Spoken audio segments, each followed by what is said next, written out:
very good afternoon to all our viewers out there on Breaking the Spell. In today's episode, the topic for discussion is going to be speaking truth to power.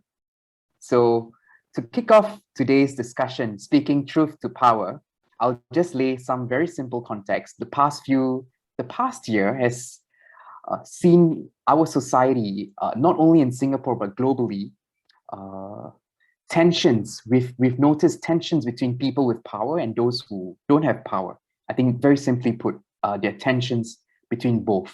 And I've racked up an amazing list of incidents where we have abuses of power, but I don't want to go through that list. But I think what we want to do is to go through all the three of us here. If you like to recall a particular incident which is quite personal to you, where you have had difficulty speaking to someone in power, and could you just describe not just like that particular incident, but the underlying context or circumstance in which speaking truth to power is very difficult? Yeah, so that's something, yeah, if you can recall a particular episode, right? So it can be from childhood or from adulthood or from a setting, in a work setting context. Yeah, so yeah, maybe we can go through a simple sharing, right? For me personally, I've had numerous instances, like from young, right? I think all of us have had encounters like that. And I think for me, the key underlying learning I had was I kept quiet because I knew I had something to gain from the person who had more power than me. So let's say in my most formative years, when I was young, two most important or powerful people, my mom and my dad, and then the third one would be my elder sister. I think a lot of the emotions and the feelings that I held back and I did not communicate over to my parents, underlying all that fear was just because there was something I thought I could gain from that relationship, which prevented me from speaking my own truth of whether there was an instance where I was hurt or not. So that's my particular personal incident of having experienced the fear of speaking my own personal truth. Would Unsu or Douglas, would any of you have any of your own personal incidents? Unsu, please take the lead. Yeah, I mean, I think a recent one that comes to mind was when I was responsible for a business, and I had to negotiate with the landlord over our rent. And it was a difficult conversation because, in Singapore, landlords have a lot of power over their tenants. And in this case, even though the other person had all the right to not, reduce the rent, I was just trying to appeal to him as a human being. Said, look, my business is at risk. It would be really helpful if you could lower the rent. But he was quite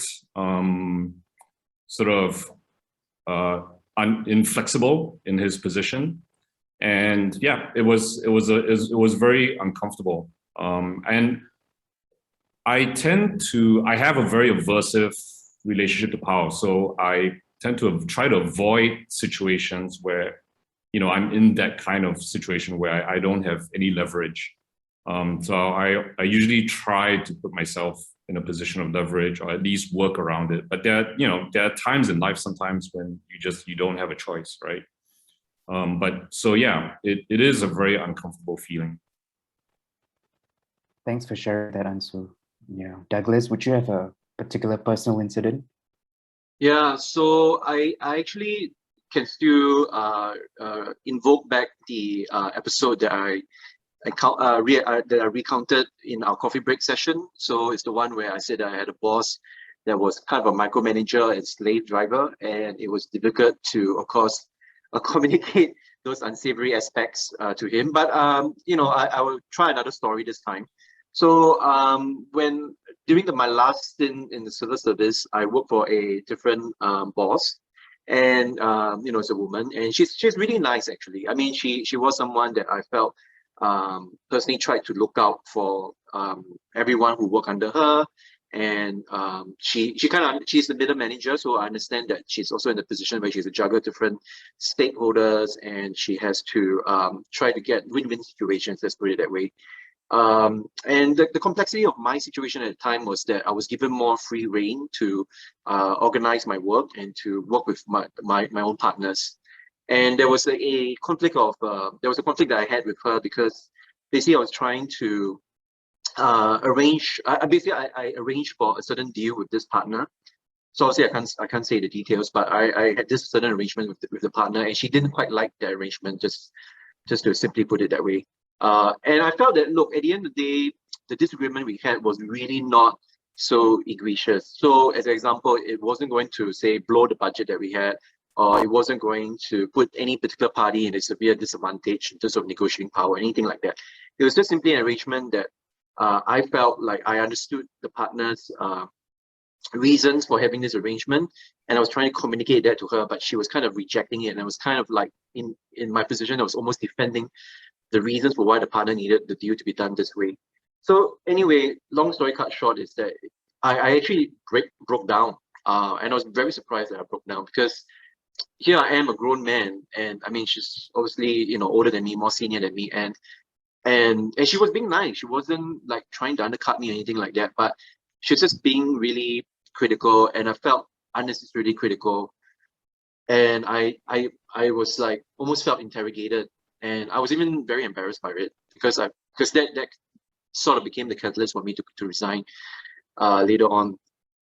Because at the end of the day, it's like she undermined my independence. She made it sound like I actually give you the freedom to be independent, to make these deals, to work with the partners any way that you feel is suitable, and there's a win-win situation. But she didn't believe enough in me to get that, right, to achieve that. And like I said, I have no hard feelings towards her. I can understand her perspective, but it's one of those things where it's really hard, right? It's like a position where I had to speak truth to someone who's more powerful than me, and not even someone that was going to try to sabotage me, but nevertheless someone that just was in a position of authority. And that was just frightening in itself. It's interesting and unnerving at the same time. Yeah. The common themes I'm picking up through this conversation is fear. And then with that tremendous amount of fear that we feel, it's aversion, right? And to counteract the aversion, we find ways to avoid and have leverage. We try to build up leverage to make sure that we are safe in the negotiating table, to make sure that we have enough levers and that we're not at the losing end of the bargaining table. So that's something else. But something else that came to my mind was also about preservation of dignity and esteem. That is very important when we are with someone who is either with greater power than us or with less power than us. I think that's very important. Yeah, and yeah, the breaking down. Yeah, it's something that I don't know. Like, how do we even deal with, like, when there's a breakdown, right? Like, does that make us feel like we are the victims and we have lost? Or yeah, so I think like those are some things that emerged for me. Are there any like things that emerged for Unsu and Douglas with regards to like the conversation that was just shared very candidly? Like, was there some key underlying threads that you would like to surface?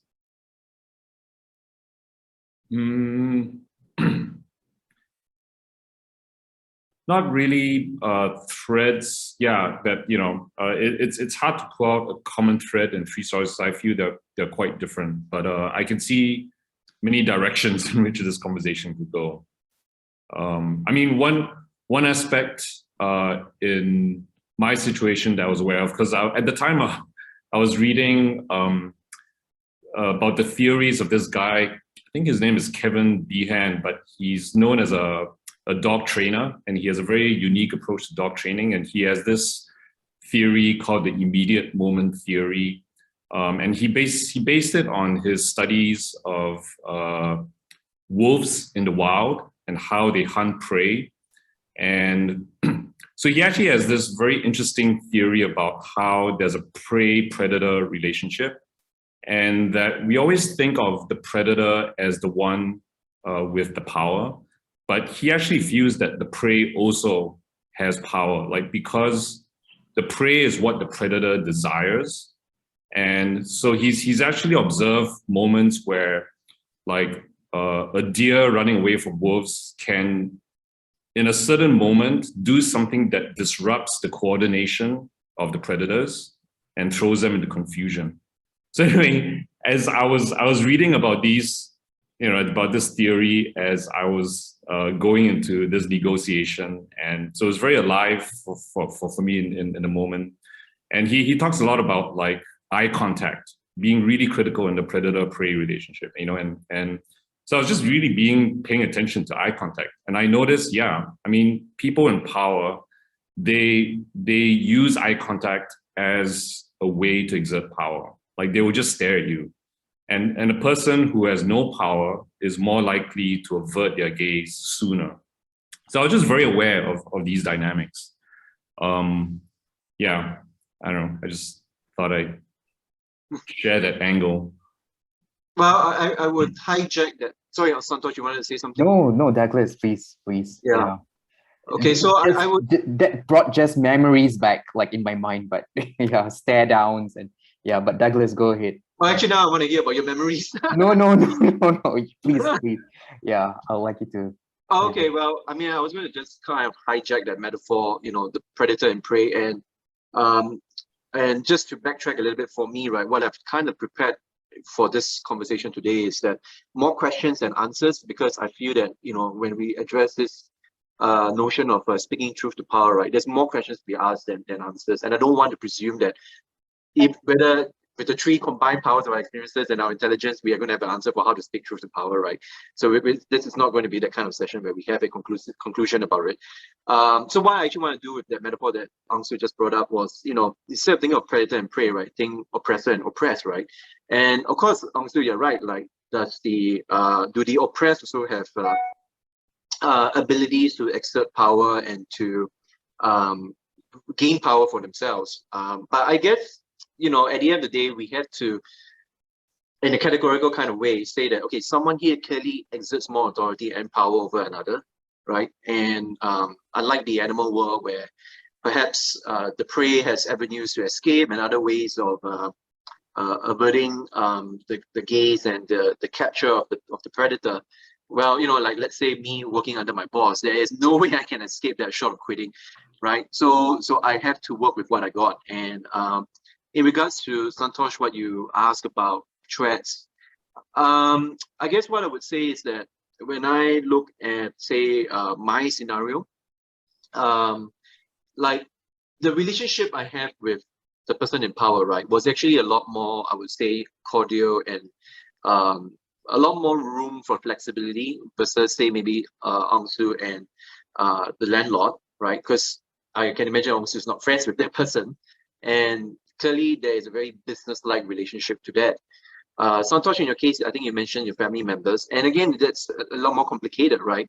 And I know later on, we probably want to talk about the books actually scenario, because I also think that's another very interesting case study where the power relations are just not so straightforward, especially between family, between loved ones, partners, colleagues, bosses, where at least there's some semblance of both parties maybe trying not to be too hierarchical. There may be the attempt to be, the intention not to be too much, not to have too much, unequal distribution of power, right? But you can't deny that someone nevertheless always has that leverage. And I guess we need to ask important questions about the intent of that person. In Ongsu's case, right, the landlord clearly has a objective. He has to increase his profits, right? Him not doing otherwise would be very contrarian to his role as a landlord. And if he didn't do that, if he was very nice to Ongsu and say, oh, bro, I won't increase the rent for you because you're such a good guy. I mean, that's actually very contrary to the business world that he's expected to, the business role he's expected to perform.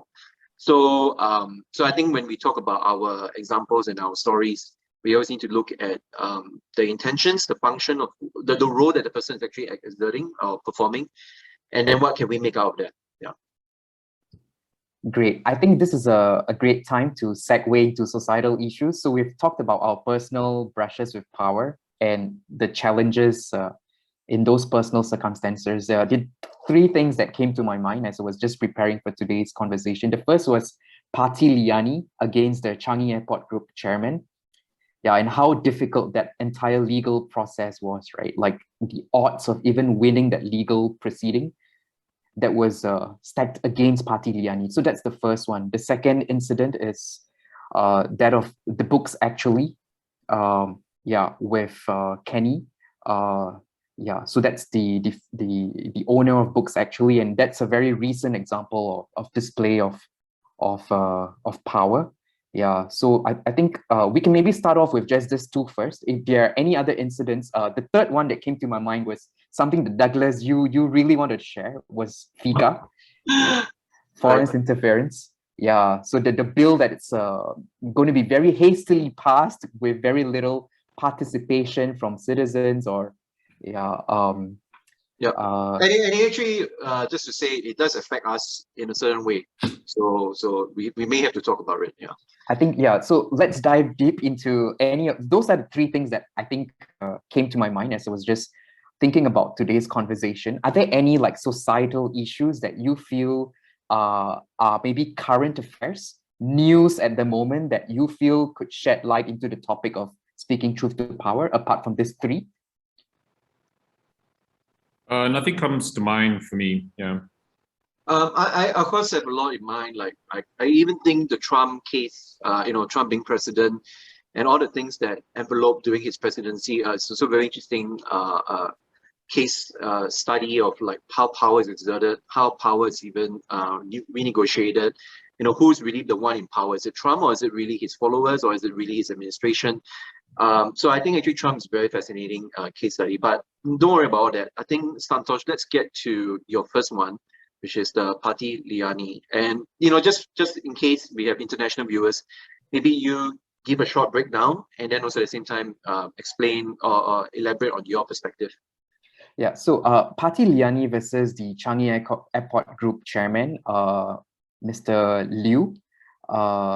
That was so Parti Liyani was the ex foreign domestic worker of Mr. Liu, and she was subjected to quite a fair bit of physical and emotional abuse by her employer. And I think the person was not, I think, the employer who was the chairman of Changi Airport Group, but rather the son of Mr. Liu, who was the alleged oppressor in this incident. But I think the rest of the family members were complicit in one way or another in perpetrating it or in allowing this to happen.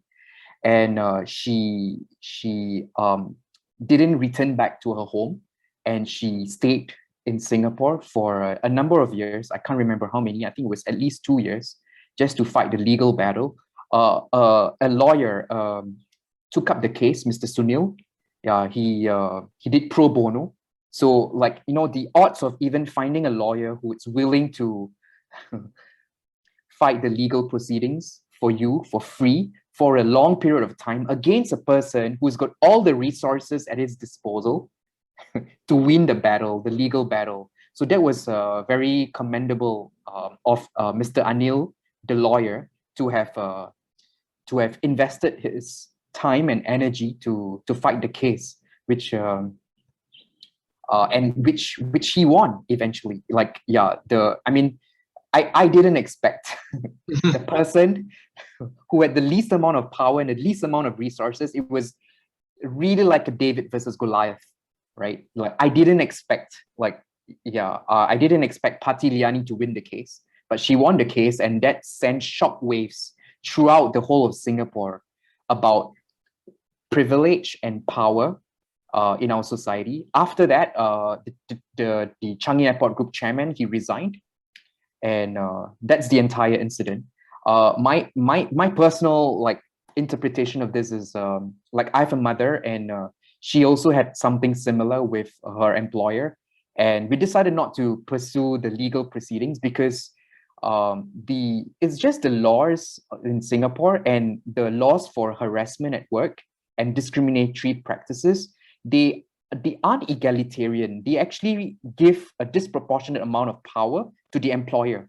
And I started questioning the whole model of tripartism in Singapore. Tripartism in Singapore is basically a perceived egalitarian partnership between government, employer, and employee. That's the model of tripartism, or it's the alternative to unions, right? Worker-led unions, yeah, in Singapore. Yeah, so I still feel in Singapore, there's overwhelming amount of power in the government, followed by the employer, which is the private sector, and very little power that the employees have. And Parti Liyani's case is just, it's a survivorship bias. So it suffers from survivorship bias, meaning that's just one survivor out of the many others who didn't decide to pursue legal proceedings, they avoided, right? There was this aversion because they knew the odds were stacked against her.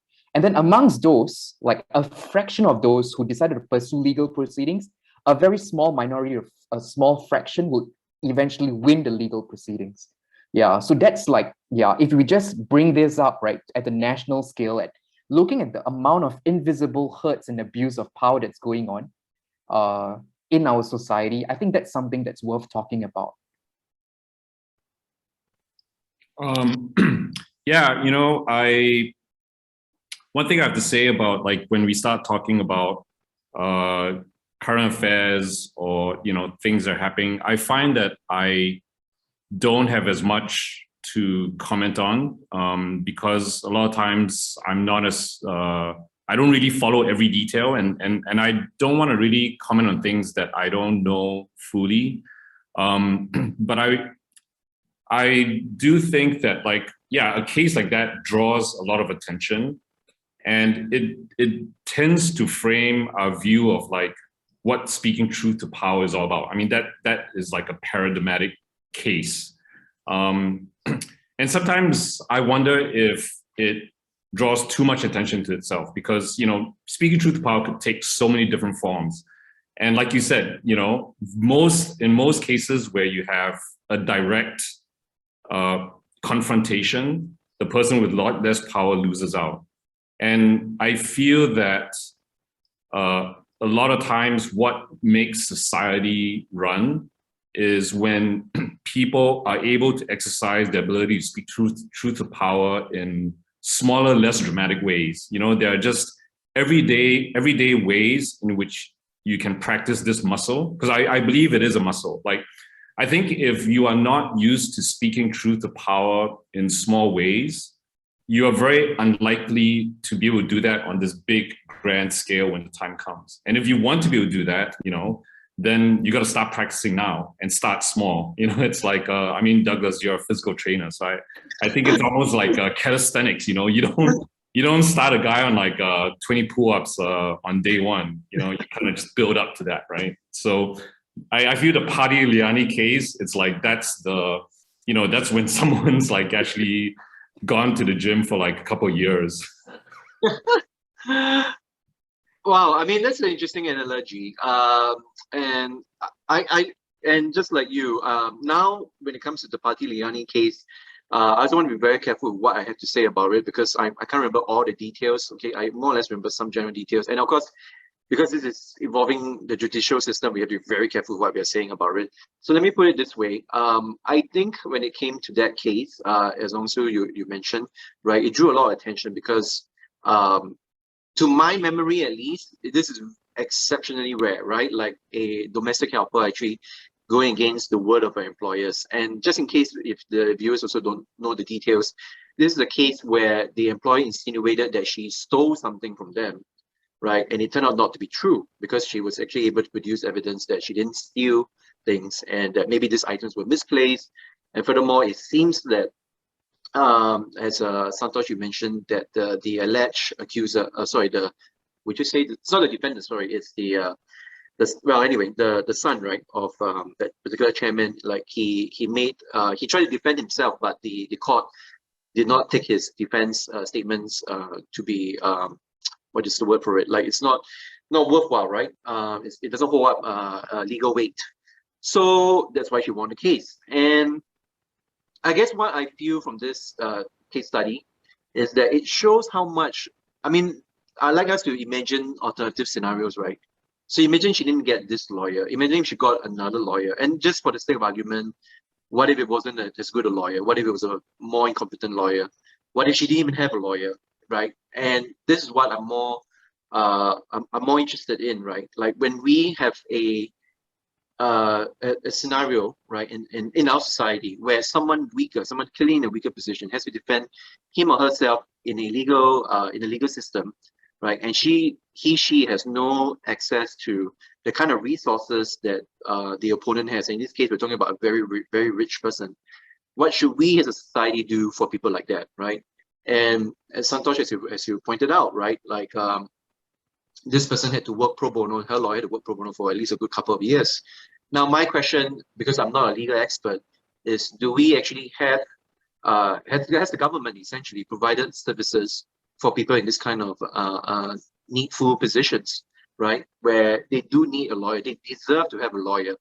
And clearly someone that would defend these people at a very adequately and with enough judicial experience. So that's one thing I would like to point out. And then to, in terms of what Unsu you said about exercising, speaking truth to power like a muscle. Yeah, it's interesting. I do agree with it in part because I guess I look at myself and for the time that I was in civil service, I considered myself a pretty truthful person, that even if I had views that were contrary to what the government thinks, I would still express them. And of course, then it needed to be massaged in a certain way, and it needed to be perhaps not offensive and stuff like that. And I have a personal example to share with you. When I was in the government, there was one occasion where someone of a more junior level expressed a honest opinion about a policy in a management retreat. So, and this person is kind of well liked. Like you could tell this person, senior management would listen to and would be quite okay with in terms of giving an honest opinion and honest appraisal of the policy. But the response from the senior management was something like this. It was like, well, we are much better than South Africa. So it's like you're comparing our country's policies to the worst example out there, and that's not a defense, right? That's a red herring or gaslighting defense. So I guess what I'm trying to say is that Unsu, as much as we should try our best to exercise, this muscle, right, to not be afraid of speaking truth to power, but I think on the other hand, you got to be prepared for disappointment. You got to be prepared that whatever you're going to say is going to be met with derision, and that's very hard to take. And I think that's what also erodes people's confidence. Yeah, to speak truth. Yeah, I think the last point just hit the nail on the head for me. Really, it's a lot about facing feelings of rejection, which is very primal. Like for me, I think the biggest fear, right, is really the feeling of rejection, not just by the person in power, but the entire community, which might be complicit.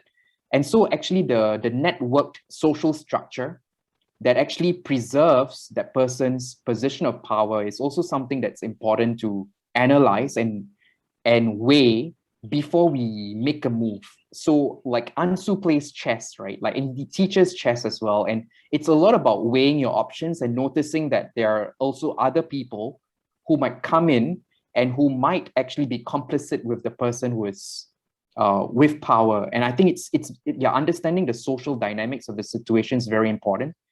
And like for one person trying to defend a particular point of view, you might have not just the person who has the greatest amount of power, but everyone else turning against you. And that social rejection is very painful. And then we have to deal with feelings of shame and guilt, because you then feel like, oh, I shouldn't have done that. Then there's self-doubt. And then there's a downward spiral of self-doubt, shame, and guilt. And then that leads to low self-esteem and so on. So I think like those are some things we need to bear in mind as worst case scenario preparation techniques, right? So in the Stoic philosophy, it's this whole idea before going for war. It's there's this philosophy called la préméditation des maux, the premeditation of evils. You need to be very, very prepared for the worst case mentally, yeah, because I think at the end of the day, it's a mental battle. before a physical battle, and being able to accept the worst case before going on a confrontation is very important. And knowing how to calculate and weigh your options is very important. Yeah. I mean, we can talk a bit more about this, or we can move on to the two other issues that are slightly more current in Singapore society. Actually, I want to yeah, interject, right? Please. Because with the way you concluded just now. So this is why I say I come to this session with more questions than answers, because I guess one question I'd like to ask the two of you is, what ends are we trying to achieve by speaking truth to power? You know, and that's really important, because like if we come in with the answer that, well, we want to overturn, right, the wheels of power, I mean, that's to me a very it's going to be very disappointing when those kind of ends are not achieved.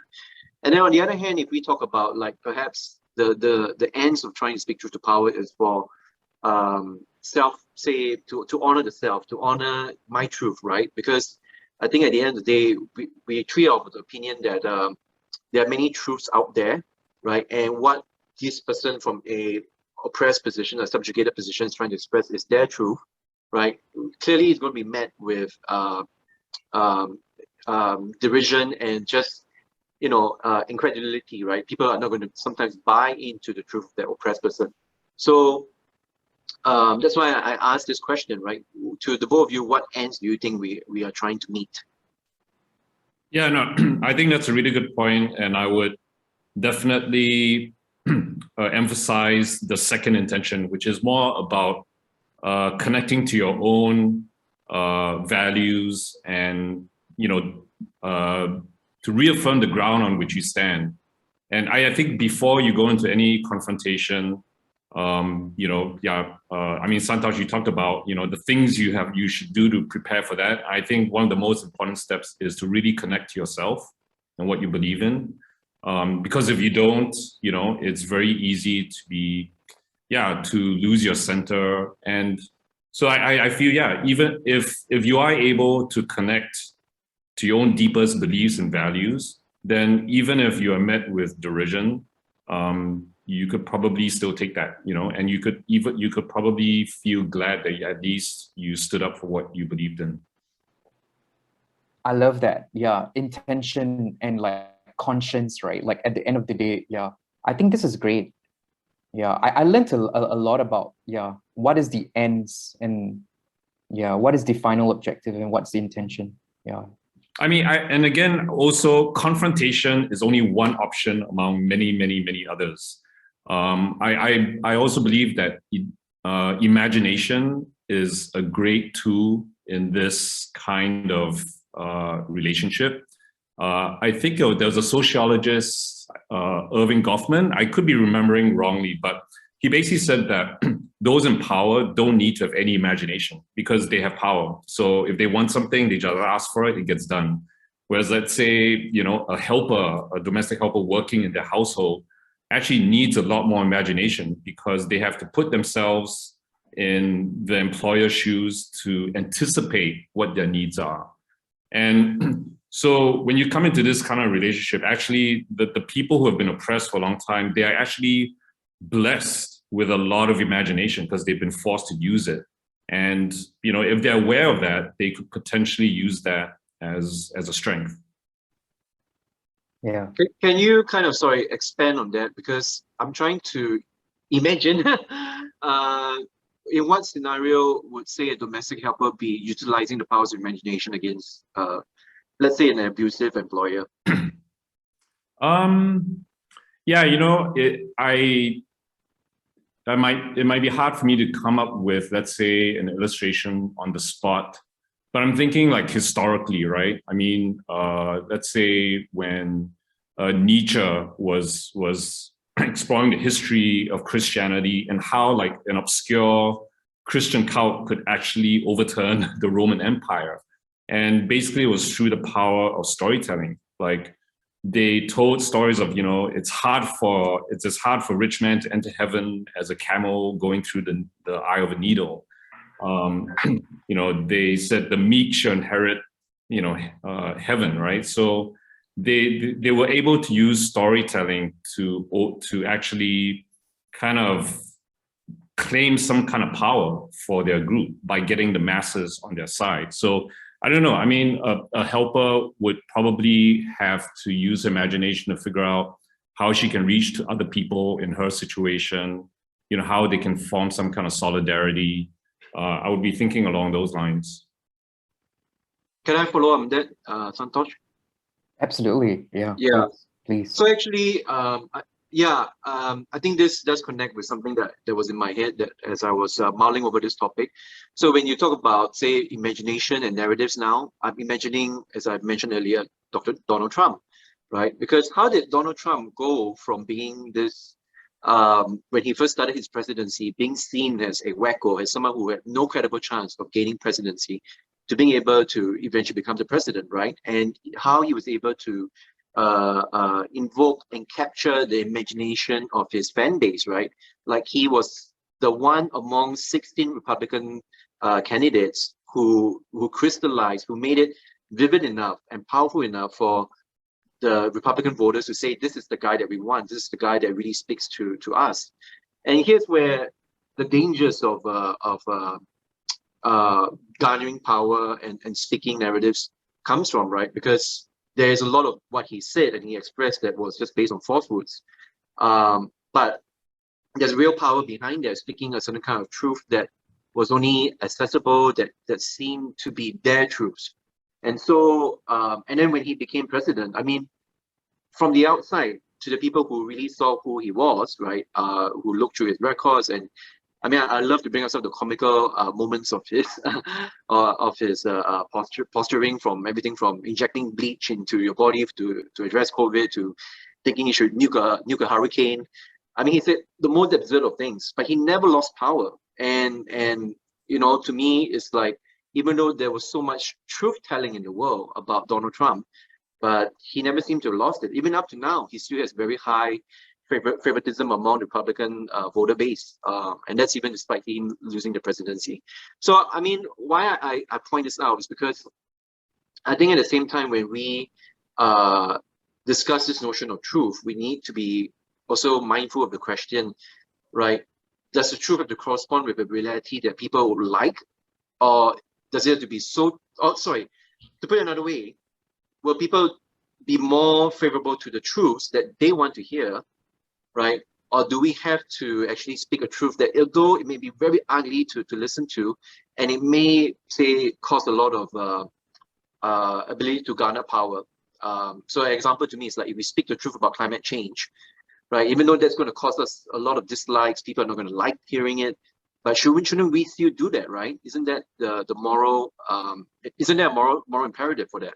So that's one thing, and actually another thing that Unsu you pointed out, which you know, I'm glad you mentioned it, which is I do think that instead of trying to speak truth to, say, the employer, which is the one with power, as we mentioned earlier, maybe what she should do is utilize the power of imagination and spin a tale and a narrative that combines and bonds all the domestic helpers into a narrative that they all can get on board with, and that in itself will be a very powerful way of addressing the systematic problem that they face working for employers. Yeah.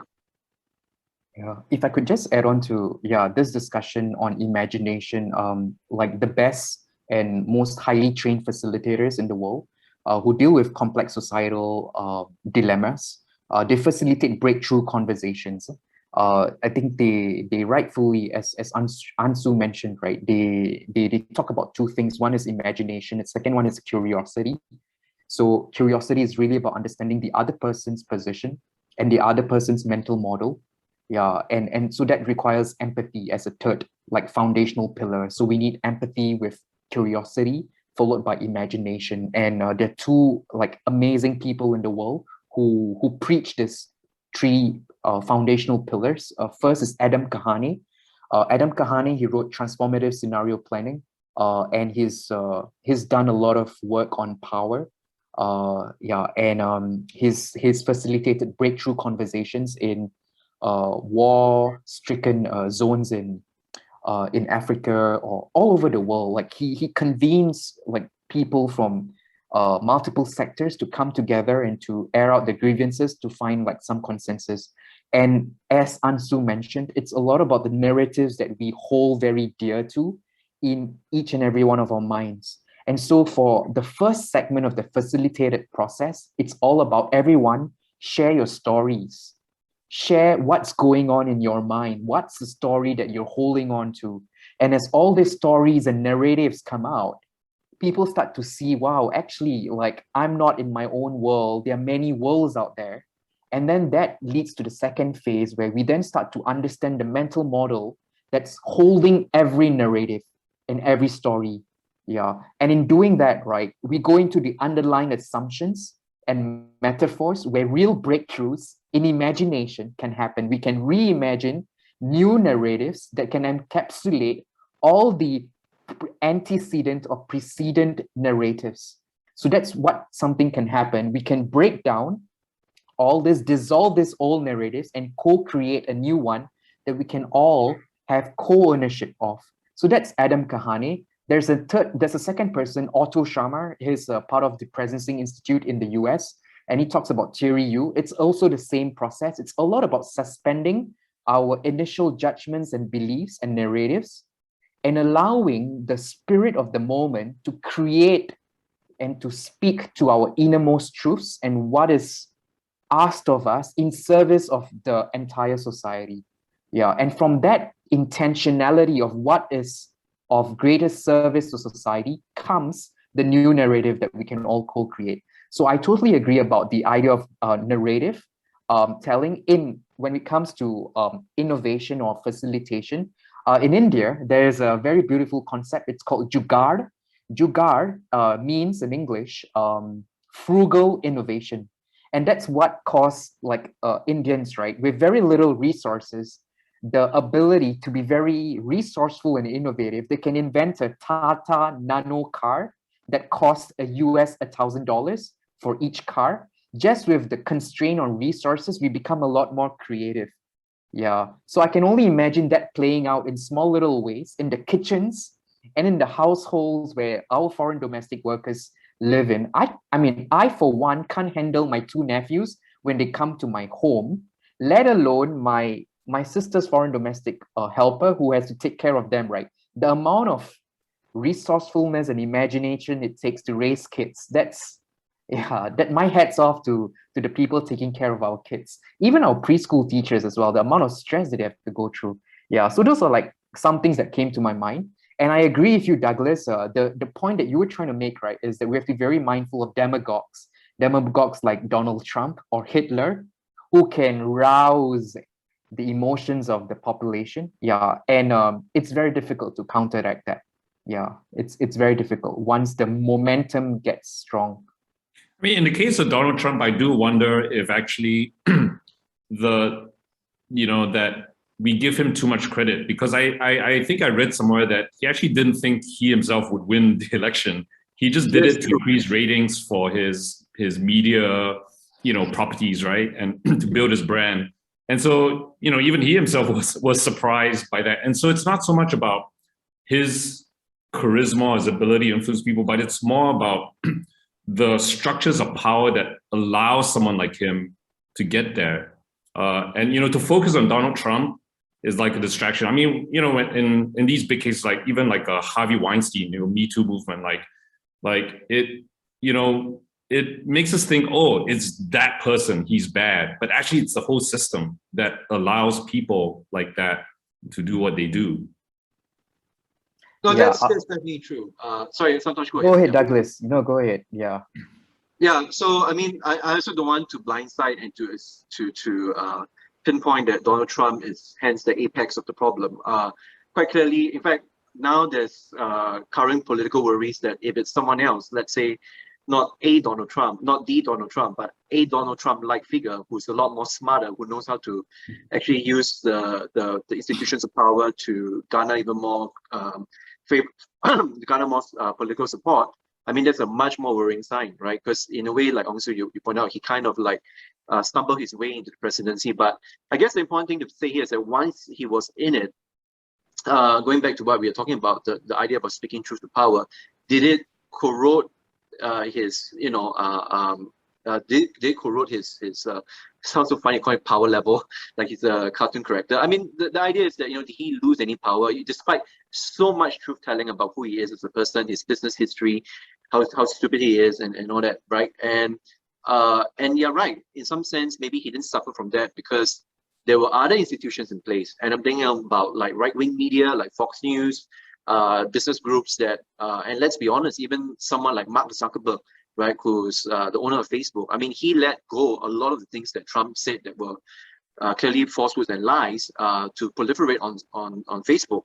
So you're not wrong, right? All these other institutions also have their positions and roles to play, and that's what makes the whole problem a lot more complex. Because now, which is also one of the other questions I have, right? When we speak truth to power, we also must be thinking of, like, are we thinking of individuals, institutions, organizations, concepts? So like, say, if we want to criticize capitalism, so that is a very powerful economic system, one that's the dominant one right now, right? So how should speaking truth about capitalism, how should it flow? How should it, how effective can it be, and how effective should we be? So yeah. Santosh, anyway, with everything you just said just now, I thought it's actually a good segue into the books actually case, because you mentioned a lot of different strategies and tips on how we can speak truth to power. And I just want to just quickly go into that scenario where, just a quick summary, right? A debrief on this case is where we have a independent bookstore, and the employer, the founder of the bookstore, he was employing very young females to work under him. He was, in some sense, sexually grooming them, if that is the appropriate term for it. And also, he did not pay his wife at the time, who was also a worker at the time. It was someone that he developed a relationship with. And, like with everything you said just now, right? So this is the questions I have in mind. How do we come into a case like this where it's a private entity, it's a private relationship? The only reason why we even know about this case right now is because of the journalist at Rise Media, who brought this to our public attention, right? I mean, you can kind of say this thing has been going on for very long.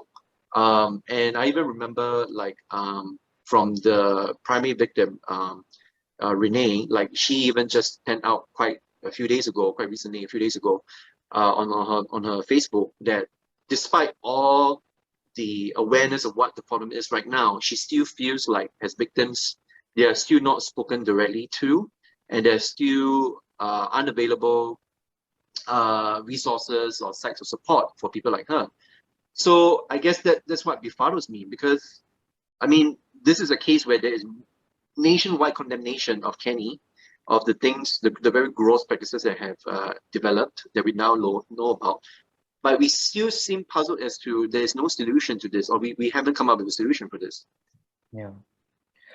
Before we get too far into the discussion, since you brought up Renee's Facebook post, I mean, I read it too, and she did say, like, because of this, there's been so much commentary and chatter about her, about them, and most of it has not been helpful. No one's reached out to the two parties to just ask them how they are. So I just want to be careful that we are not adding to that, right? I mean, we should just ask ourselves, okay, if whatever we discuss here, is it helping them? I mean, I think let's definitely comment on it in relation to the topic. But yeah, I just want us to be aware of that.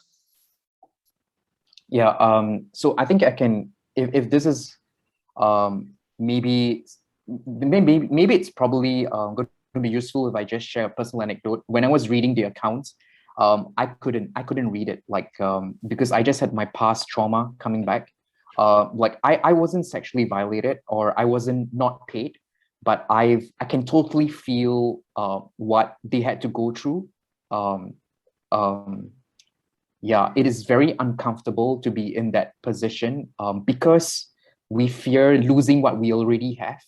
And actually, there is a lot that we can gain if we just keep on sticking around with the status quo. But my biggest learning from my own personal episode, and just by the reading of the news, is the whole concept of allyship, I think as a society, we are quite individualistic, and we need to develop better equity or instruments to keep a lookout for one another.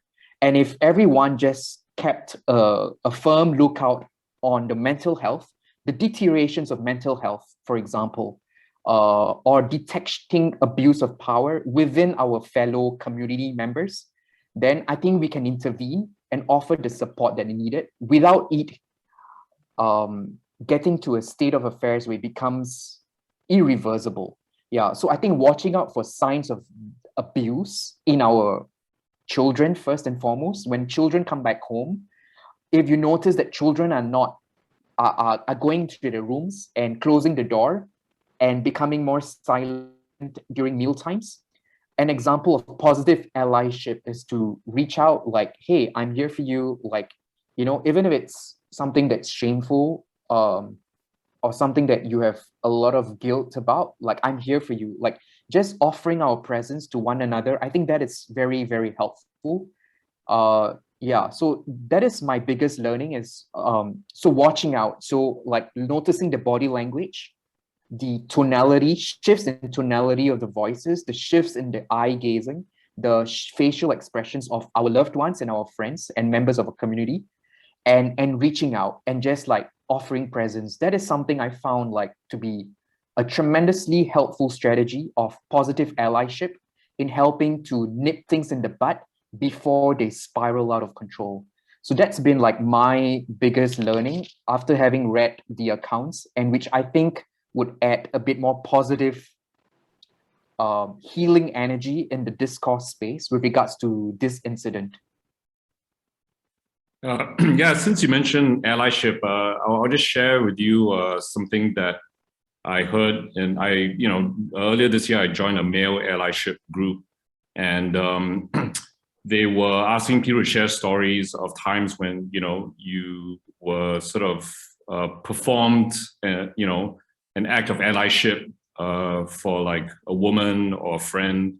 And so, yeah, there are no details here, so I think it's safe for me to share. But one of the other participants shared that he was in a shop, and all of a sudden there was this couple that had a huge fight in the middle of a shop, and the man was just very abusive towards the woman, and there were a lot of like bystanders, customers, shop people, and no one intervened at all.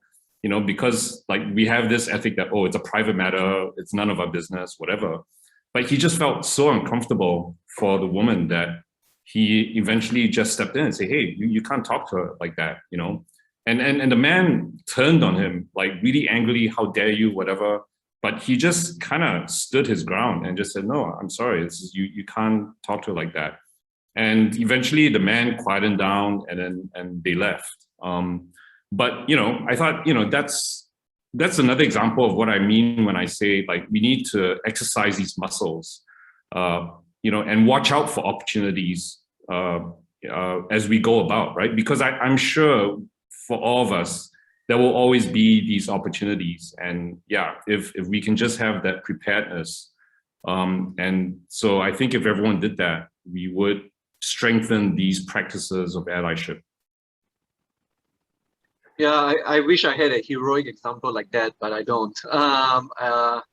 I mean, the closest that I can think of personally for myself was one of my childhood friends, a female childhood friend, and she had an abusive boyfriend. Unfortunately, she wasn't in the same location. She wasn't in Singapore. She was in another country.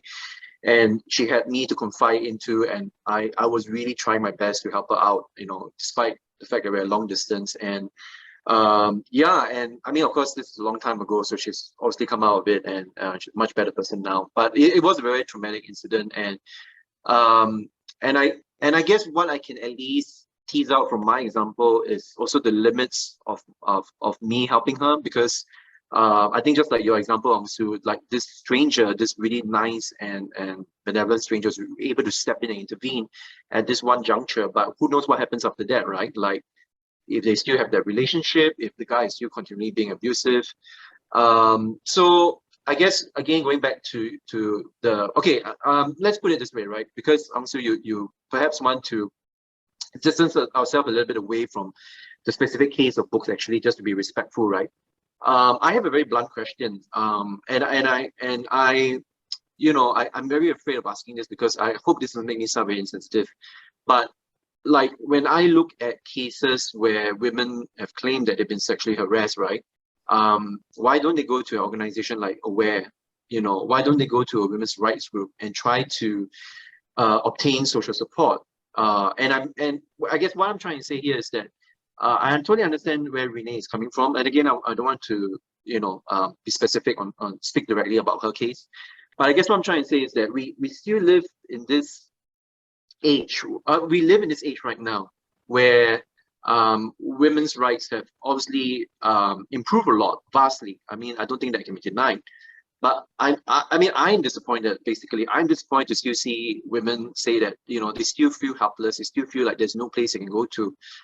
And like I said, I have more questions than answers. I don't know why, do they not trust the police? Do they believe that even the institutions that we have, whether it's the women's rights groups, the police, legal companies, whatever, lawyers, can they not fight for them? Or is there something else that is structurally just too much for them to work against? I have two factors that I would like to bring into the discussion. Unsu, you can weigh in. The two factors are, factor number one is internalized stigma. And factor number two is normative discrimination. So factor number one, which is internalized stigma, like there's a lot of stigma around such issues, and there's shame around this, and we fear the disapproval of our community members if we ever sought help for such issues, and we fear being rejected by our own community if we sought help.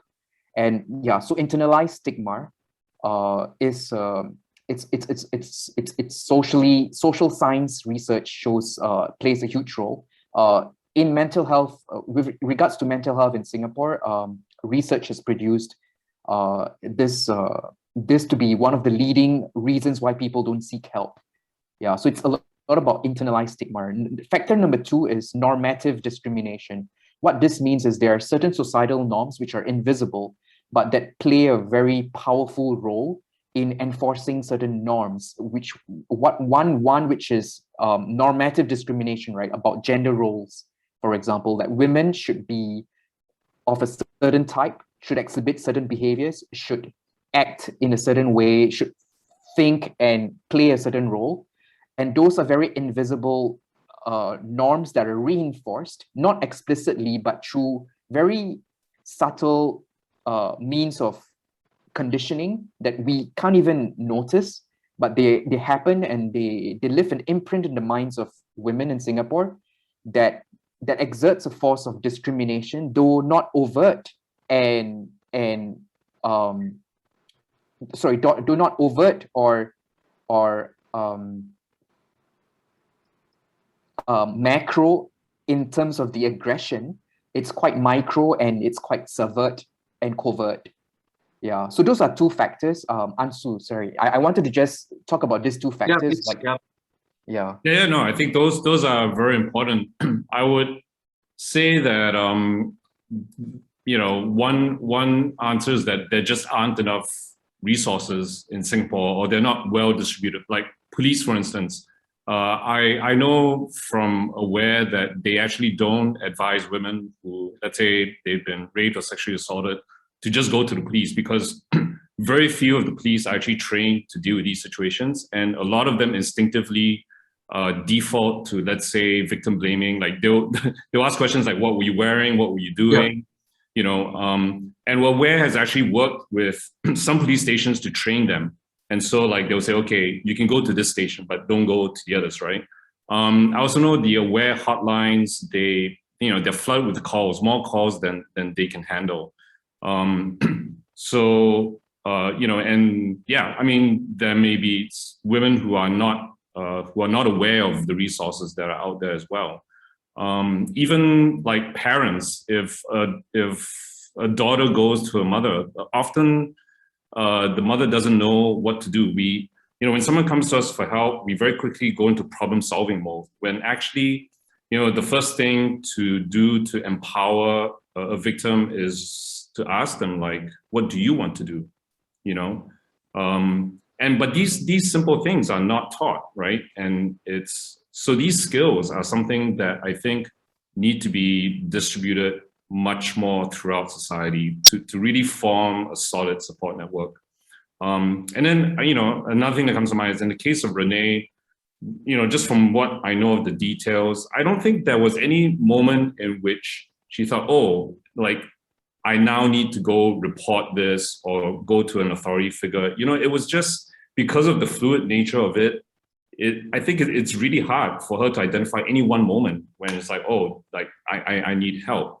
And then by that time, like years have gone by, and then, you know, yeah, I think for a person in that situation, it is difficult to seek help. Yeah, now I hate myself for asking that question because it makes me sound so ignorant.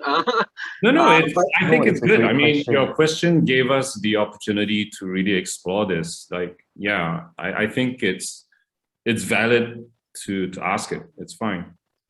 Yeah, and actually, I think it's great that now that you've elaborated on all that, it goes back to what I mean about looking at institutions and trying to build up from there, right? So like some great examples you guys gave about the police force and how we could use better training, or better yet, I think we could have a women dedicated police task force that's catered especially for women, right? I mean, in Japan, they even have train carriages for women only. We have women's only gyms, and you know, you can easily import such a concept to something regarding legal enforcement, and wouldn't it be way more valuable to have that kind of implementation, right? So that's one. And I guess, yeah, Santosh, I mean, I again, like, I hate myself asking the question because I'm always mindful about internalized norms, and actually just not too long ago, I read this book. I try my best to read some feminist literature from time to time. So reading this book by an Australian writer called, her name is Clementine Ford, and she wrote 2 brilliant books about feminism. And that's actually why also when we decided to discuss this topic, right? Like Clementine Ford, like she had this great chapter in a book where she listed out all the various celebrities, of course, mostly men, or all men, sorry, right? People that we kind of worship, like even Sean Connery, Dustin Hoffman, people who have committed, you know, really egregious acts of sexual, you know, harassment or violence or any of that sort. And yet, you know, they still can lead their lives scot-free from being, you know, repudiated for what they've done. And I guess it goes back again to, one, the institutions. Two, also, I guess it's the sad part about it, right? Which is, which both of you have brilliantly pointed out, right? Like, what do our own family members do? What do our members' community feel about bringing up cases of sexual harassment? And it's something we have to work on, right? People should not feel ashamed to have to bring this up. Women should not have to feel like as if they're in the wrong for dressing a certain way, for behaving a certain way. And actually, sorry, now, Unsu, now you brought this up, I was talking to someone, and she also did mention that her friend, so this is anecdotal, but her friend went to one counselor. So she did the right thing. She went to a counselor for trying to overcome a act of a sexual violation, and the counselor was apparently very unempathetic, was pretty much doing the whole like, what are you wearing, trying to put the blame on the victim instead. And so she had to go to another counselor to get a lot more proper guidance, and that is a structural issue. How can we improve the training of our counselors and our guidance teachers out there to perform a better role? Yeah. The two things that came to my mind, it takes 2 hands to clap. So I think a lot of us talked about the first part, which is how to be an ally, right? So that's the reaching out to others, that one hand. And I think, Unsu, you talked about like the way we hold space for someone matters. It's critical at that micro moment. It can make or break that entire person's psyche, for example. So that's one hand, right? The other one that I feel like I didn't learn growing up was help-seeking behaviors. Like, how to seek help, how to even ask for help. Like, so how to even, first and foremost, so that's the other one, right? Like, to seek out for help. Like, you can't just have allies all over. looking out for one another when the other person is not accepting the help. Yeah. So for me, it's a lot to do with masculine norms of not appearing weak and not showing to anyone that you need help. That was a major barrier to seeking help and to getting the healing that I needed. So I think that was a significant moment in my breakthrough where I realized that I can give myself the permission to grieve and to seek help, or to break down even. Like the whole concept of breaking down was so alien and foreign to me. And a lot of this stemmed from when I was growing up and I was a young boy, and boys shouldn't cry. When the going gets tough, the tough get going. And then we enter military. So I was in a boys' school for 4 years.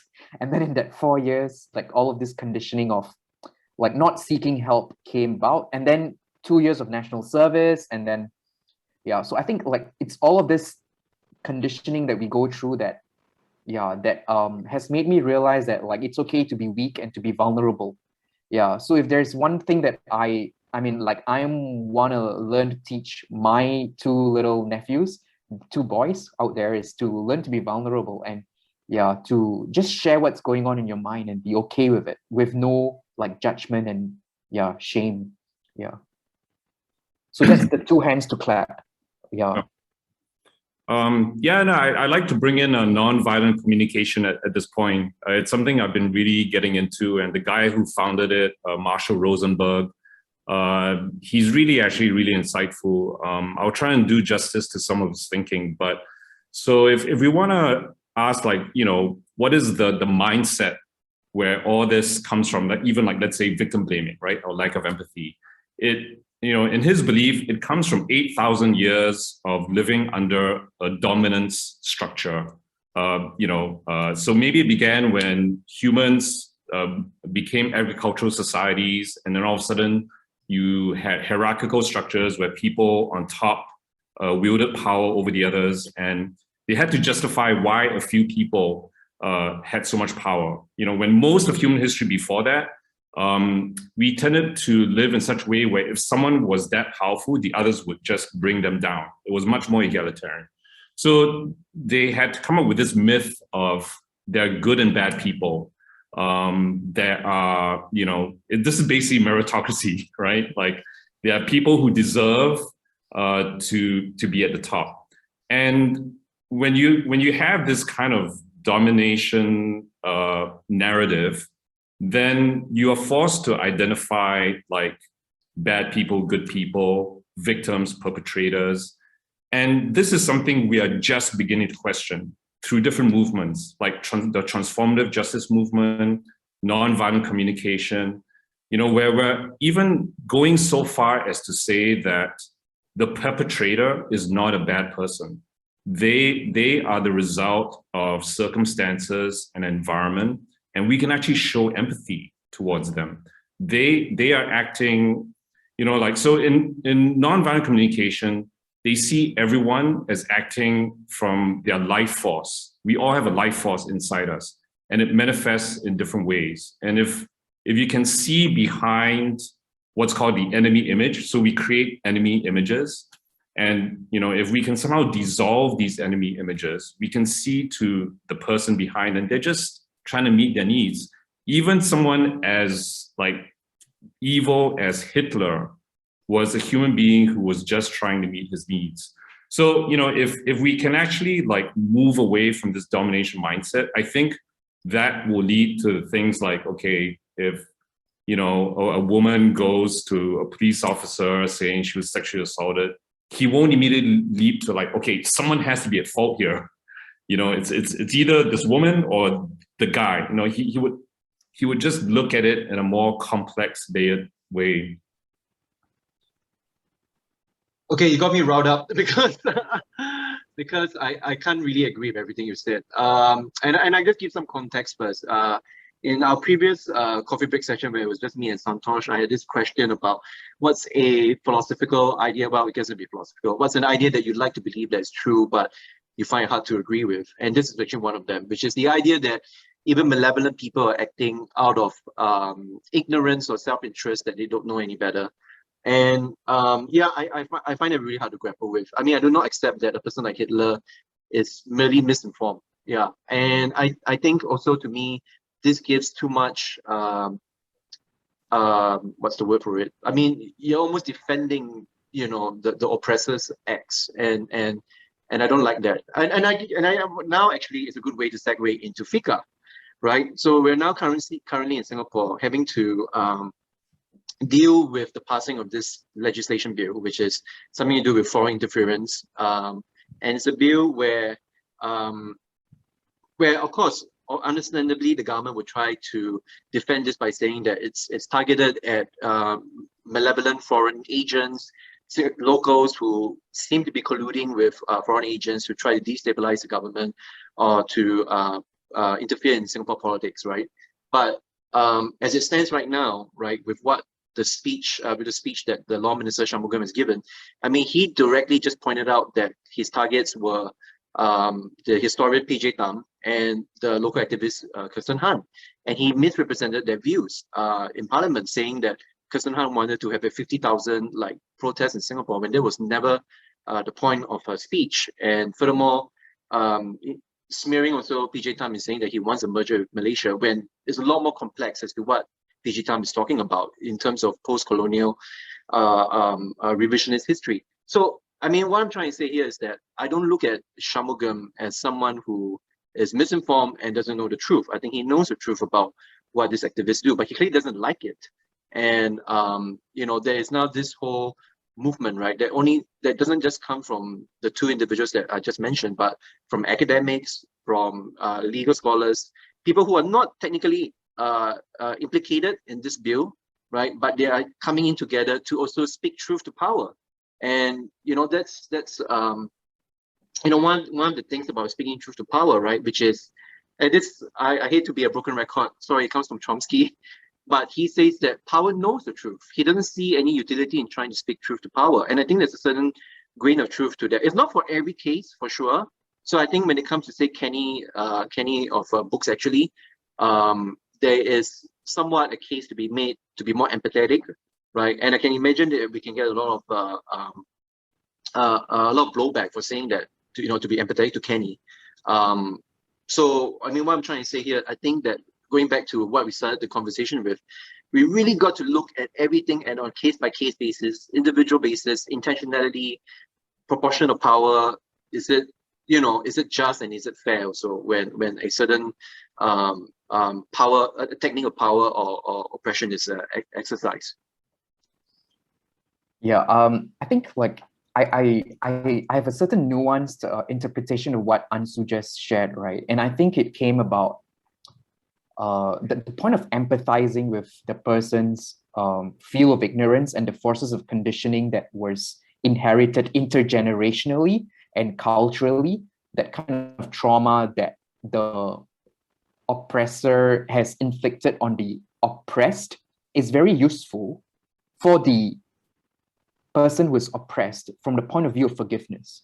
Forgiveness helps the person who was oppressed to reclaim the power that they had given to the oppressor. Now, for a lot of these instances of abuse, the person who is oppressed usually dedicates a significant amount of real estate space in their mind to the person who oppressed them long after the person subjugated them to that act of oppression.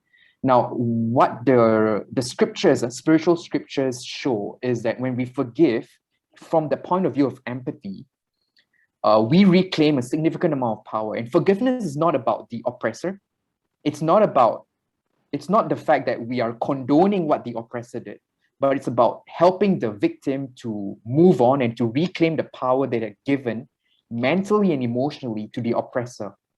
Yeah, so I think that's something that it's very important to maintain. So it's not about condoning, but it's about helping the person to find closure and to move on. And a very powerful mechanism for that is really forgiveness. And forgiveness can only happen when we empathize and we become curious with the underlying forces of conditioning. Yeah, and there's this saying, right? It's quite a platitude, but a motherhood statement, right? Like only a hurt person can hurt others. I find that to be very, very powerful every time I recall moments of being oppressed or abused. It helps me to move on and to find acceptance and closure. Yeah, but I think, right, both what Unsu mentioned and what, like Douglas, you mentioned, they can be, they are interdependent. It's not one at the expense of the other. Like we need to hold these people accountable, and yet we need to help the victims find some closure and help the community to go deeper and to heal the underlying root causes that led to that. Yeah, so there needs to be a mix of both restorative, rehabilitative, and transformative justice principles, in addition to punitive and retributive justice principles. Yeah, and when we have a mix of principles from like all dimensions, then we can have a holistically very sound and healthy and wholesome strategy to addressing the issue, which Douglas, you very beautifully mentioned. Like we should look at it in its entire complexity in all the layers. Yeah, and every issue is they aren't like one size fit all solutions. Every situation is unique unto itself. We need to customize and build the tools that are necessary for the resolution of the issues. Yeah. So I find a very beautiful dynamic. Yeah, sorry. Yeah, no, I just want to bring in something from science. So, what I'm saying, I don't think it's just wishful thinking. It's actually backed up by science. So there's this evolutionary biologist named Robert Trivers, and he wrote a book on called Self-Deception, which is actually, when I read it, I was like, wow, this is a beautifully elegant theory. So he came up with the idea of self-deception when he realized he was a kleptomaniac. He would go among his, he's just a professor. He would go among his colleagues, officers, and he would just put things in his pocket, right? But then he would forget about it. He wouldn't even realize that he had taken things, right? And then so he started thinking, okay, why is this? Why do our brains have this ability to deceive itself? So he started studying animals, and he found like every animal has self-deception. Like birds would steal things from another bird and hide it, but then forget that it was there. I mean, I can't remember the details of his experiments, but he showed that all animals have self-deception. So then he tried to use mathematics to figure out why would evolution produce self-deception. And he realized, it's because if you have to hold two pictures in your head, one, the truth, and then one, like the falsehood that you're trying to project, it's too much for the brain to cognitively handle. So from an information processing point of view, it's much simpler if you just deceive yourself. So I think it is actually very, very credible that someone who from the outside, we think, okay, they know what they're doing. They know what they're doing is wrong. I actually think that in a lot of cases, there could be a lot of self-deception going on. I also would say that I think we can, and this comes to Santosh saying we can hold your views and mine as compatible. I believe we can be empathetic with a person without having to agree with them. Being empathetic to a person doesn't mean I have to agree with them or what they're doing. So all I'm trying to suggest is like, I think it's useful to move beyond labels, like this is a bad person, to like what you've done is not acceptable for these reasons. Yeah, I mean, I fear that you guys are simplifying my point of view. I'm not saying it's about labeling, right? Like, so let's take some concrete examples. So let's take Donald Trump, right? Since we brought him up just now, is he not a product of his upbringing and of the conditioning that he underwent with his father being brought up as spoiled brat? Yeah, I mean, quite clearly we can empathize with that, but can we excuse away that the damage he has inflicted on humankind, from ignoring climate change to being permissive with COVID measures, blah blah blah. I mean, there's just way too much to account for, and to say that, oh well, we should empathize with Donald Trump because it's too bad he was brought up in a way that any child brought up under the kind of conditions would turn out this way. So to me, it's not so much about labeling people, but sure, we can exercise that power to empathize, but the empathizing is just to understand something, but it doesn't mean, like you said, to agree with it. And furthermore, it does mean you have to combat it, because in the end, this is a very powerful person. Let's take Kenny in this case, right? So, like I told you guys before, I have a very generous interpretation of his behavior. I think that perhaps it's a, what's the word for it? Love-lorn fool. Like maybe he thought, if I fall in love with someone, I have a crush on someone, maybe it means I love that person and he should just divorce, the person I'm with and then go on to the next girl. I mean, that's a super generous interpretation I'm giving him, but I'll gladly take any criticism from any female viewer right now who tells me, no, that's not fair. That's not the way you should be looking at Kenny Lack and excusing his behavior. And I'll be sure, I understand that, if in the end you are going to say he's a sexual predator, we need to also understand that's their truth. And also back to you, Santosh. I mean, I guess for me, right, what I would say in response to what you said about practice empathy, it's not my place to tell a victim to practice empathy. It's their freedom, it's their will. I mean, they may not be ready to forgive. And forgiveness, as you mentioned it, of course, I agree with you conceptually that psychologically, it's a lot more of a mental relief. It also is, self, it's a form of self-therapy, for lack of a better word.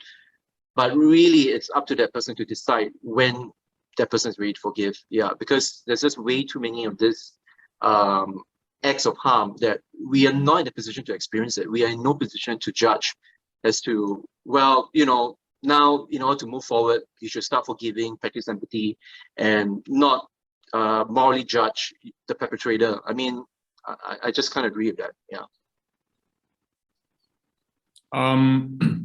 So I agree with you that like the path of empathy is not something that we can expect from people who have suffered or have, let's say, experienced oppression.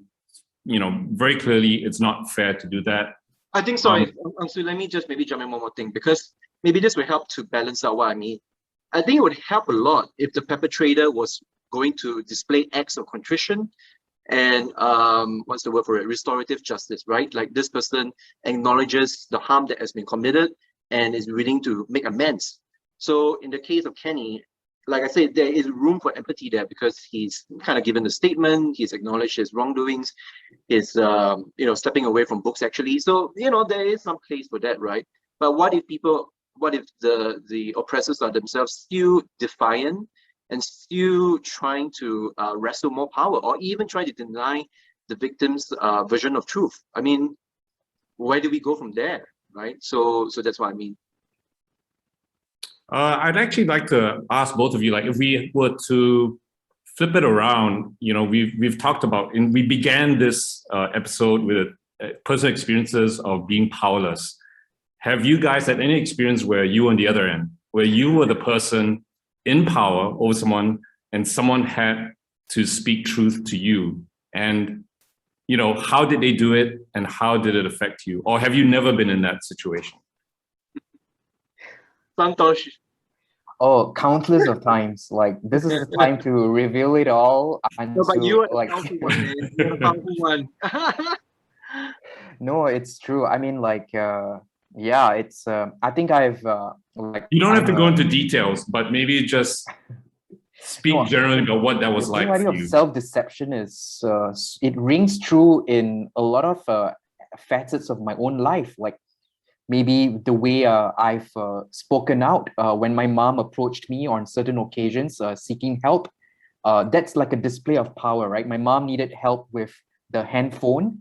And like, for me, it was quite irritating because I was working on my computer and like, I was just overloaded and overwhelmed. And then I just snapped at my mom for that moment. That was a display of power and abuse.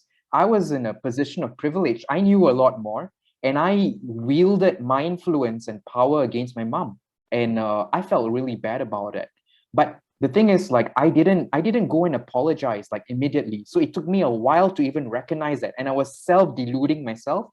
And there were many more instances, maybe when I was growing up. Like, these are things I forget. Like what you said, right? Those who self-deceive, they forget these instances. And like, if I were to maybe just have a meeting with my immediate family members and my closest of friends and say, now it's time to reignite the memories of the past of when I had probably caused hurts and harms, like the whole laundry list will just fill up. It's, yeah, I think like my conscience is pricking at me as much as I am demanding reconciliation, or I'm demanding that justice be served when I was abused. Like I think I feel conflicted on both ends, and a lot of this desire to want to like seek justice is disproportionate regards to how much I need to do, the work I need to do on my part to seek forgiveness from those who I've affected. I've become a lot more sensitive, and I was so insensitive when I was younger. So can you imagine, as an insensitive, non-self-aware person growing up in society, the amount of hurts and harms I inflicted?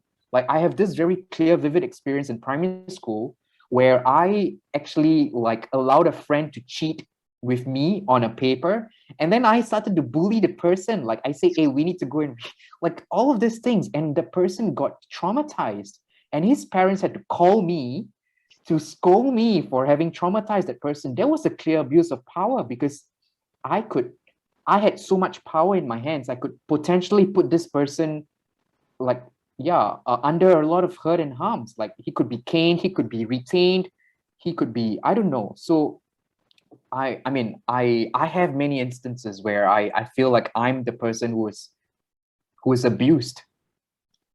I've been the abuser. Yeah. Douglas? Wow, this is a hard question because it's funny that I should have also thought of this as well. But before I answer it, right, because I may not have a very good answer for you, sadly, because we talk about self-deception, and I actually love that you brought that up because I think it further buttresses what I'm trying to talk about here, right? Imagine a very typical abuser and abusee relationship, and then there's competing theories of truth, right? Competing ideas about what's truthful about the relationship. It's always the abuser's typical defense mechanism to say, I'm not the abuser, I'm the victim here, right? And that's self-deception in full-blown glory. And I think that's why, again, I go back to the idea. I mean, sometimes speaking truth to people like that doesn't work because they also have deceived themselves that they are not the powerful one, that they are actually the victims.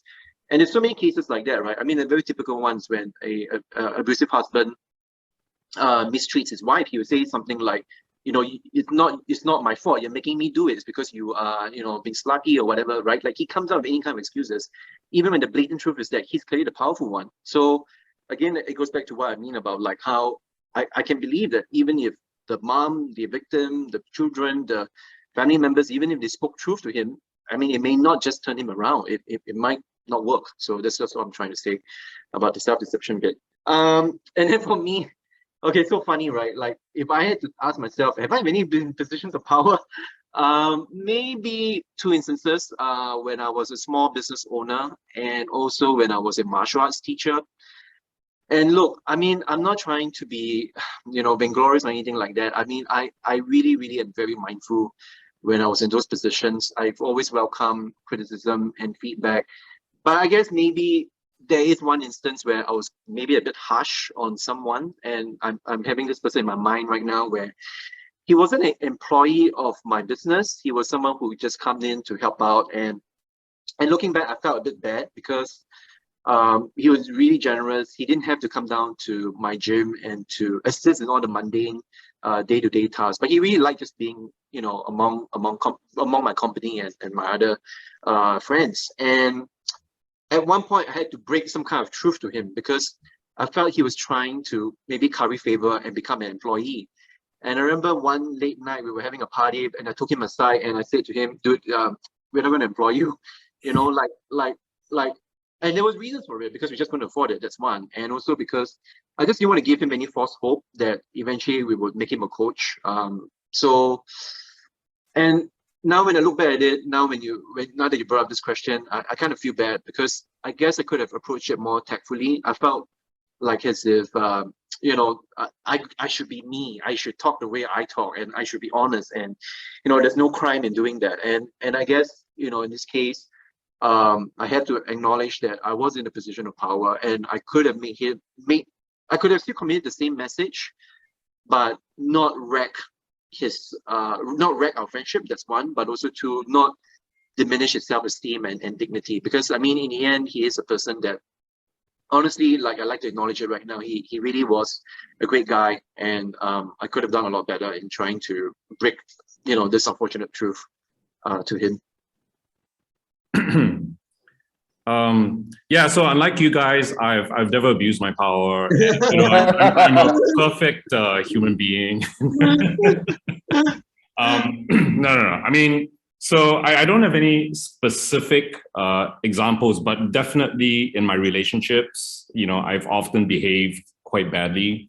And I think what I wanted us to reflect on is when someone challenged us, like, what was more likely to get us to change our behavior? If they came on strong with demands and blame and threats, or if they took a different approach that was more like talking about how we affected them, what their needs in the situation were, and if we would consider doing something else. So like a gentle approach. And clearly, like, I think maybe in small, mundane, everyday examples, it's different from like the big cases where you've done something really wrong. But I also think, I personally, my own personal subjective experience is that when someone comes to me less as a demand and more as a request, and really getting me to try and see how I affected them, I'm much more likely to be open to changing my behavior. Whereas if they come up with a demand, like, I tend to harden and get defensive.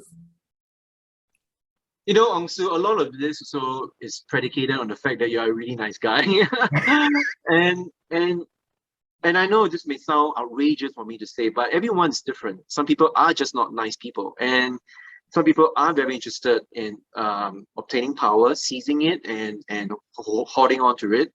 And again, we can be empathetic. We can kind of understand the conditions for why this person grew up this way. And look, I even want to be a bit more broad-minded to say that sometimes this characteristics are perhaps symptoms of pathology, right? So someone could just be not a mentally well-balanced person, and that may not be their fault. I even believe in the idea that not everyone we meet, right? I mean, there's always a potential for change, and there's also a possibility that they could be undergoing a very rough patch in their life, and that may explain their unruly behavior. So, there is that a room for people to act like that. But you are, a very nice guy, and I think also, like, you are very rational, and not everyone has that kind of capacity to believe in rational deliberation and to hear the other side. I think that's also another important aspect of yourself that makes it easy for you to negotiate and to renegotiate, power dynamics. But I can't imagine like a world with Unsu's around, calm, centered, at like equanimity and rational. Then it would make the whole like. Then we wouldn't have problems. Then we wouldn't have problems as well. Yeah. Guys, I have to bust your illusion here. Unsu has a shadow side. You just have to go to like some of my ex-girlfriends. Like, okay, you guys. I mean, you can even go to my, to my wife right now. She'll say, okay, you have the wrong picture of Unsu here. Yeah. Anyway, Santosh, I mean, I guess we have to bring this conversation to a close soon. So, I mean, maybe you can just tell us, what is your takeaway? What is your, I mean, whether it's from this session or whether, what are your final, no, I shouldn't say final, that's not the right word. What are your current thoughts about this axiom of speaking truth to power? Is it something that, like you feel like everyone should learn how to do it, and it's a matter of just practicing the right strategies, mindsets, and is it like in every circumstances you should always be trying to exercise this? And yeah, what's your message to viewers? My greatest takeaway in like my years of like trying to repair and restore relationships, the biggest takeaway is this one thing: regulating our nervous systems together.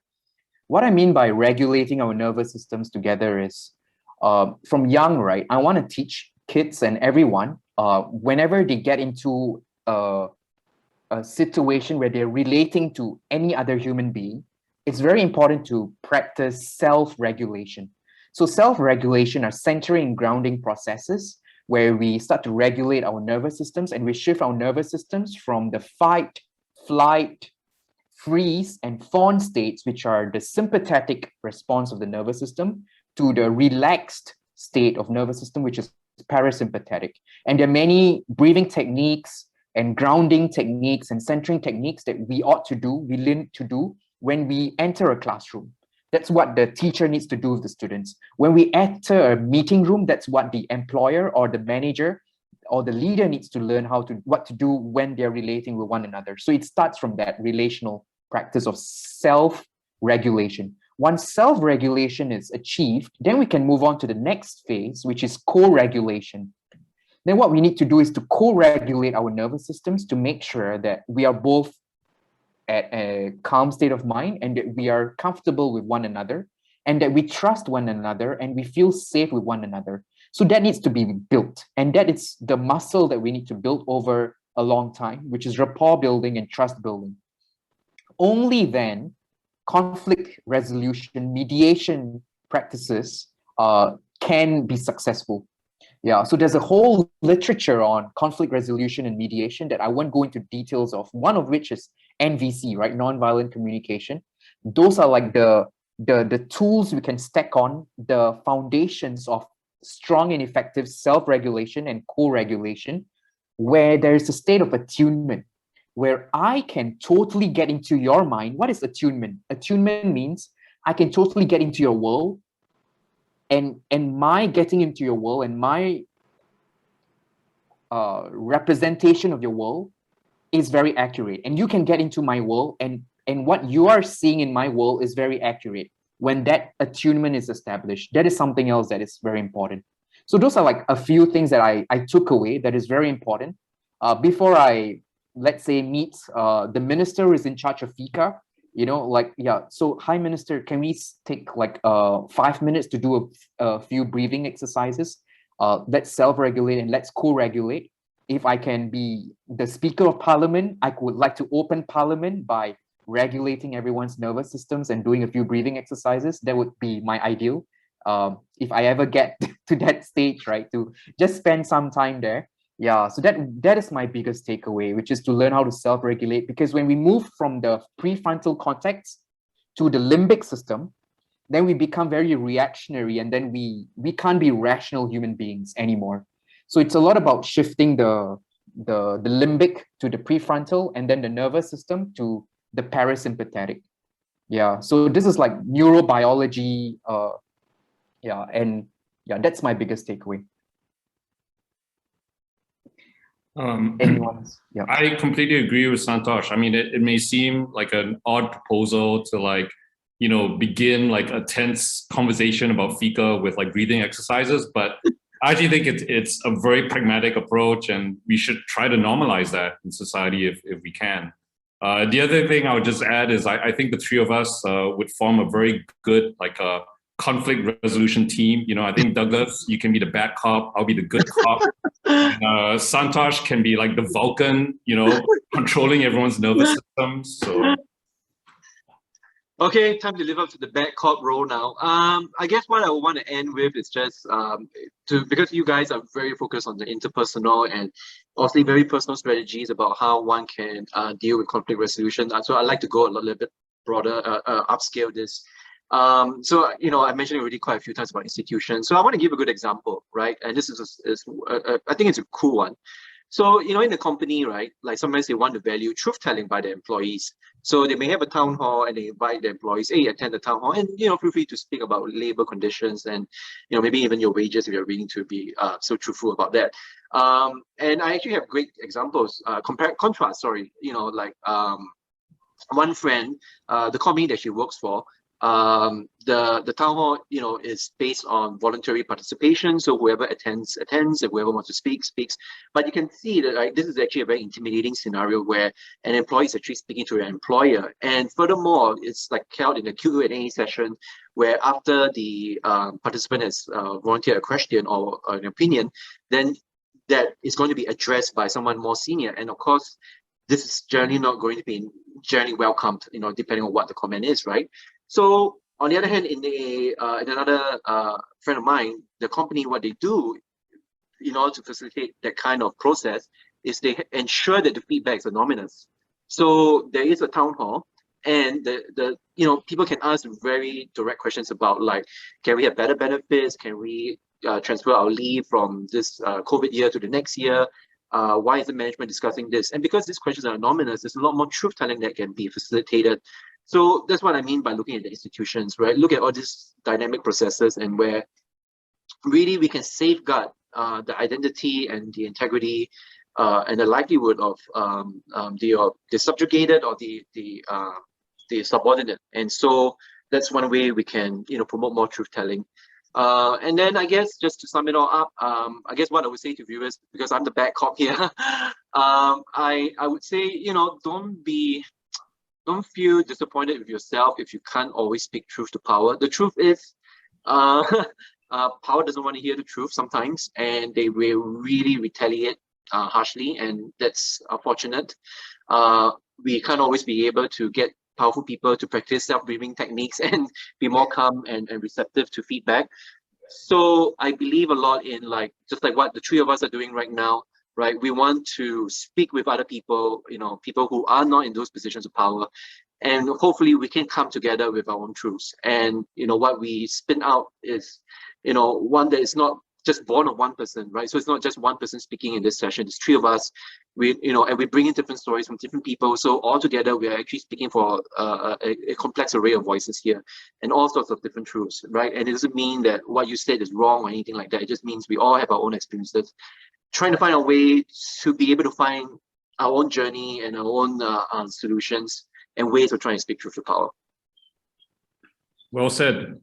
Yeah, if all else fails, there is this very wonderful technique that always works when you're getting into argument with someone, and Unsu taught this to us in a previous episode. It's doing this. When you're arguing with someone. There's a lot of truth here. Yeah, Unsu, did I get it right? Well, we can't see what your other hand is doing. You're rubbing your belly. Okay, you're gonna rub your belly on one, and then do this. Yeah. Yeah, no one can, take each other seriously once you do that. It will diffuse all anger. Well, thanks, Santosh, for bringing this topic to us. I thought it was a pretty lively discussion. Yeah, thank you, Santosh. I appreciate it. Yeah, to all our viewers, share your comments in the comment section of the YouTube channel. And let's have a lively conversation. We want to hear the truth. Yeah, we want to hear the truth. We want to hear the truth. Yeah, and if there are any other topics you'd like to suggest for future episodes, please list them in the comment section as well. Yeah, thank you for tuning in, and take care. Bye-bye.